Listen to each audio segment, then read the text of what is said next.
Hey guys, Josh here, back with another Final Cut Pro tutorial. Today we're going to be talking about area tracking. We're going to be using MotionVFX's Cine Studio to do this and to make this happen. I already have some demo clips loaded up here. So we're going to start off with this clip right here of the camera moving in onto this computer screen. Let's say we want to replace this computer screen with something else. Really easy to do that with the mTracker surface. All we need to do is just drag and drop the mTracker surface onto the clip. Then this little toolbox will pop up. We're just going to move it to the bottom here.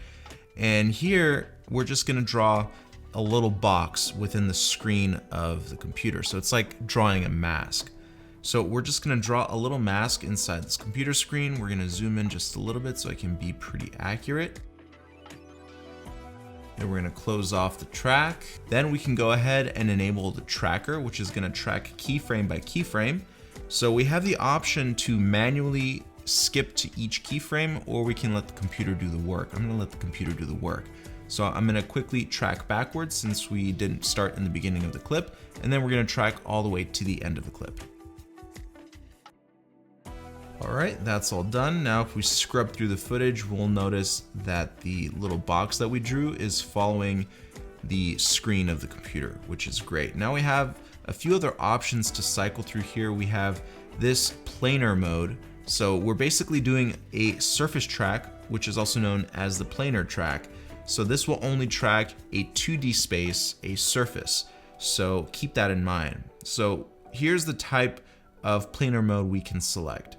Just a simple position, position and rotation, position, rotation and scale, and we have the perspective mode. Mesh mode we'll talk about a little bit later. Now, because we're only doing one specific movement, for example, we're doing a dolly in, we need to adjust the scale, and that's about it.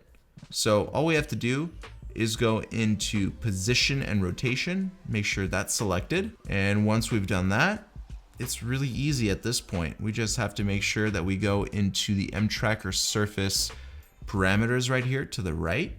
We're gonna scroll down. We're gonna go into select image. Then we can select whatever we want to be within that computer screen. For example, I'm gonna go ahead and put this in there. All right, it looks a little distorted. We can adjust that. So I'm gonna click on apply clip, and then I'm going to go down to the image settings. We are gonna go to pan and scale, show, and I'm gonna adjust the scale Y parameter. That way we can de-squeeze it and make it look way more proportionate to how it originally was shot. And there you go, we have a clean track of the inside of the computer screen. Now you can make some subtle adjustments here if it didn't come out exactly how you wanted it to. For example, you can add a little feather. There's little handles up here which will allow you to feather the inside of the box. So that makes everything really nice and clean. And my favorite tool right here is the image distortion tool. So we can distort the image however we want, especially if you're moving perspectives. If you're doing, let's say, like an orbit shot or something like that, and you can see that the image needs to be warped a little bit, this is the best tool to use. So I'm gonna go ahead and undo that. We can also use the move brush tool. And when selected, I can actually distort the image like this as well. That's a really cool, fun tool there. And here's the bulge tool. So you can make the image bulge. Again, this helps out with perspective and so forth. And let's say you make a little mistake here with the bulge tool. You can use the iron tool and fix that bulge out just a little bit. You can also add image effects, such as a drop shadow, a blur. You can even add some grain and light wrap, so that way the image will match the environment. Now let's go into my favorite part about the surface tracking, and that is using the mesh surface tracking. So let's say you opened up a t-shirt business and you filmed some blank white t-shirts and you want to superimpose an image or some sort of logo on there. Well, you can really easily do that with the mesh tracker. So we're gonna drag and drop the mTracker surface again. Then I'm going to draw out a simple square on this shirt. We're gonna go to tracker.